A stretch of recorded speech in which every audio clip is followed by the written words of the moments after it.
Morning students. मैं doctor Swati Sharma government college Jaipur से।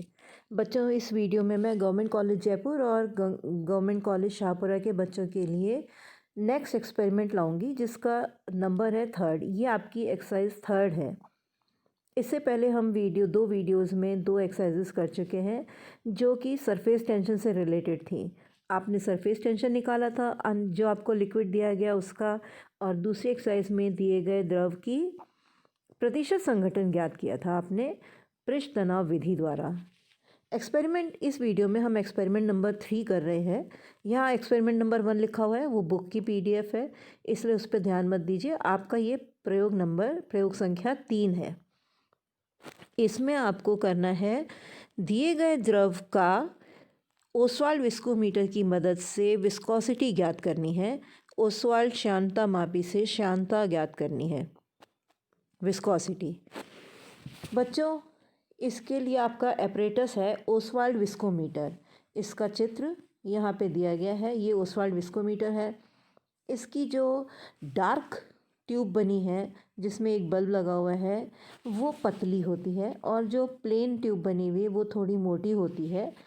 ये जो बल्ब D है ये थोड़ा बड़ा होता है और बल्ब C थोड़ा छोटा होता है। बल्ब C के ऊपर E और A मार्क्स हैं। हम इसमें बल्ब C वाली जो ट्यूब है, पतली वाली ट्यूब है, उसके ऊपर एक रबर ट्यूब लगाते हैं, एक पिंच कॉर्क लगाते हैं, और हम बल्ब D वाली साइड में यानी मोटी वाली ट्यूब से पानी भरते हैं, इतना पानी कि बल्ब D जो है वो आधा भर जाए। उसके बाद हम ट्यूब की मदद से पानी सक करते हैं, पानी को खींचते हैं और बल्ब C में लाते हैं। बल्ब C में पानी हम लाते हैं, ट्यूब में लाते हैं कि इस तरह कि वो मार्क E पर पहुंच जाए। अब हम E से लेकर मार्क A तक पानी को बहने में लगने वाले समय को नोट करते हैं, और ये प्रयोग हम रिपीट करते हैं 5 बार। उन 5 बार जो समय आता है उन सबको जोड़ करके उनको 5 से भाग देते हैं, यानी हम औसत समय निकालते हैं। इसी तरह से हम औसत समय निकालते हैं द्रव की इसी मात्रा को बहने में लगने वाले समय। इस तरह से पानी को बहने में लगने वाला समय T1 होता है और द्रव को लगने वाला समय T2 होता है। इस चीज़ को अब पढ़ते हैं। आपको लक्ष्य लिखना है, दिए गए द्रव की श्यानता ज्ञात करें ओसवाल्ड श्यानता मापी से। To determine viscosity of given organic liquid with the help of Ostwald's viscometer.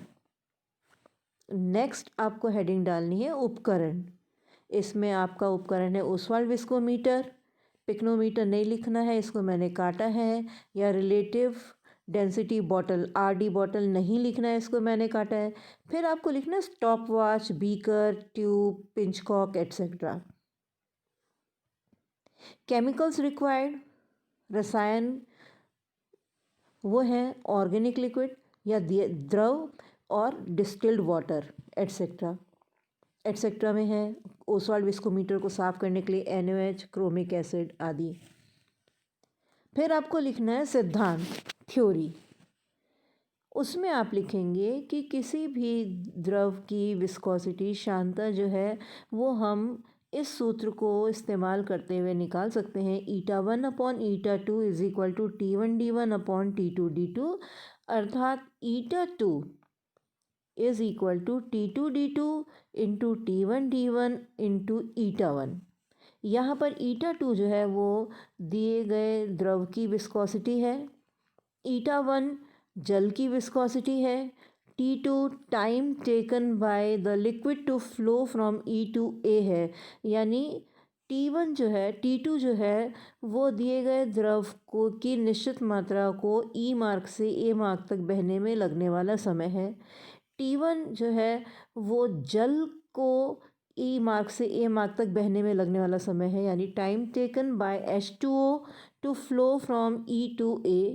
D2 is density of liquid, D1 is density of water।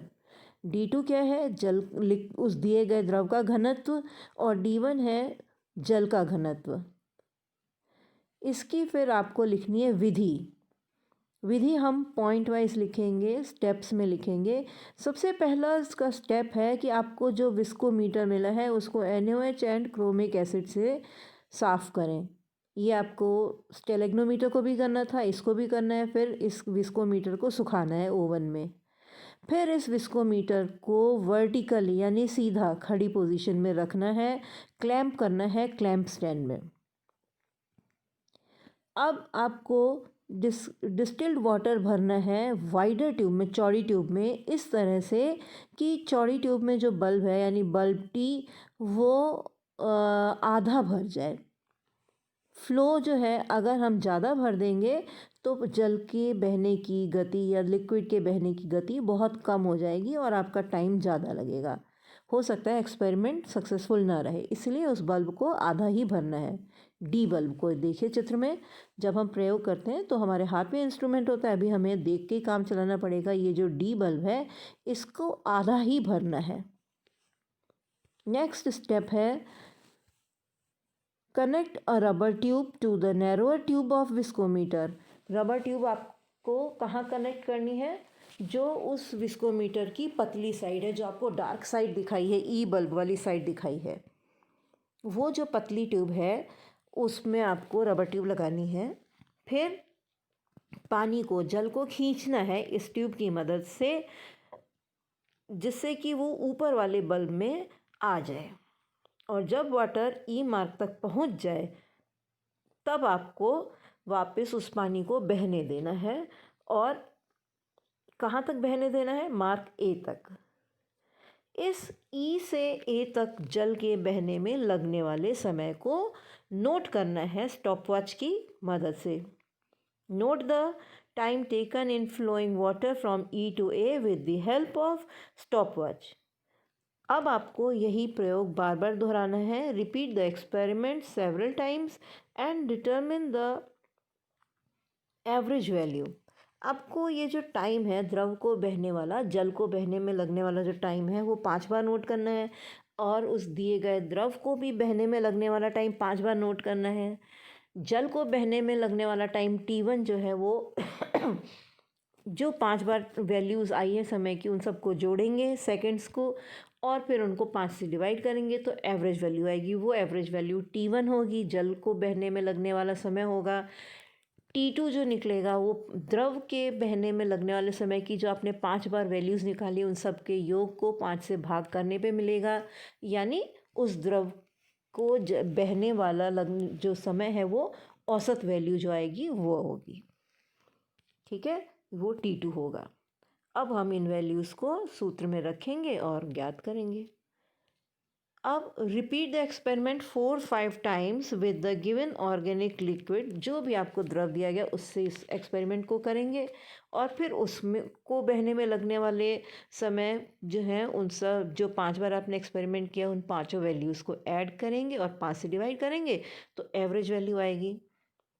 इस प्रकार आप क्या निकाल लेंगे? You will determine the average value of time taken in flowing by the liquid, given liquid, और हम उसको T2 बोलेंगे।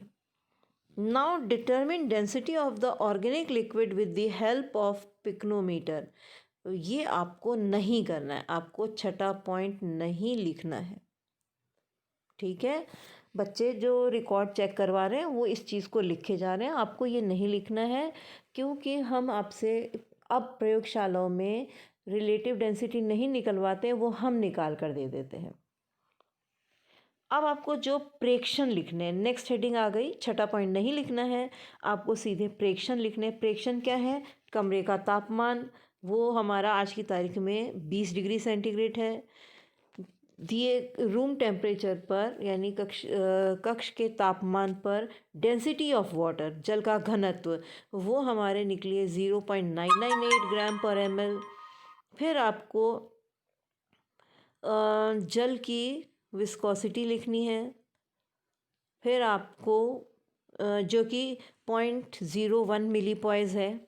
फिर आपको प्रेक्षण सारणी बनानी है। Relative density of the liquid हम निकाल के दे रहे हैं, वो है 1.101 ग्राम्स पर मिलीलीटर। अब आपको इसमें एक्सपेरिमेंट में रीडिंग्स लिखनी है और पानी के बहने में लगने वाला समय लिखना है और दिए गए द्रव के बहने में लगने वाला समय लिखना है। उन वैल्यूज़ को सूत्रों में लिख कर डालकर कैलकुलेशन करनी है। सूत्र आपको पहले भी बताया था, eta 2 is equal to T2 D2 upon T1 D1 into eta 1। और इसके बाद आपको कैलकुलेशन हो जाएगी विस्कोसिटी की, फिर आपको रिज़ल्ट लिखना है कि दिए गए द्रव की विस्कोसिटी इतने मिलीपॉइस ज्ञात हुई। Viscosity of the given liquid is, जो भी वैल्यू आए, मिलीपॉइस एट 20 डिग्री सेंटीग्रेड। इसके बाद जो आपका एक्सपेरिमेंट नंबर 4 है, वो जैसे आपने सरफेस टेंशन पृष्ठ तनाव का किया था उसी प्रकार यहाँ पे विस्कोसिटी का एक्सपेरिमेंट होगा, उसी प्रकार से वैल्यूज़ लिखी जाएंगी। बस यहाँ पर सूत्र आपको हम बता रहे हैं, सूत्र तो इसमें ज़रूरत ही नहीं, ग्राफ से बनेगा। बस वैल्यूज़ जो है वो प्रेक्षण सारणी भी वैसे ही बनेगी, बस यहाँ पर वहाँ पर नंबर ऑफ़ ड्रॉप्स थी, यहाँ पे बहने में लगने वाला समय है। अब बच्चों मैं आपको हिंदी की PDF दूंगी और उस हिंदी की PDF से आप एक्सपेरिमेंट्स लिखेंगे, प्रयोग संख्या 3 और 4।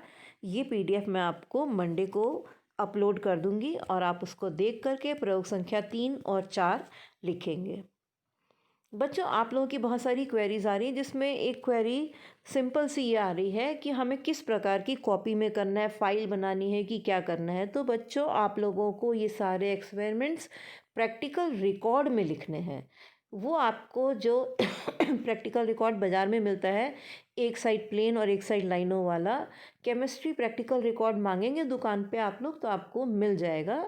एक मीडियम साइज़ की रिकॉर्ड लीजिएगा जिसमें 100 के करीब कम से कम पन्ने हों और उसमें ये चारों एक्सपेरिमेंट्स लिख के आप लोग प्रयोग करना शुरू करें। और मंडे को जो मैं PDF डालूंगी उसमें इनकी वैल्यूज़ भी दूंगी, क्योंकि आपके पास प्रयोगशाला नहीं है इस समय और आप ये प्रयोग कर नहीं सकते हैं और हम भी प्रयोग नहीं कर पा रहे हैं, तो हम लोग आपको कुछ मेडअप वैल्यूज़ देंगे, आप उनकी मदद से इन प्रयोगों को करें।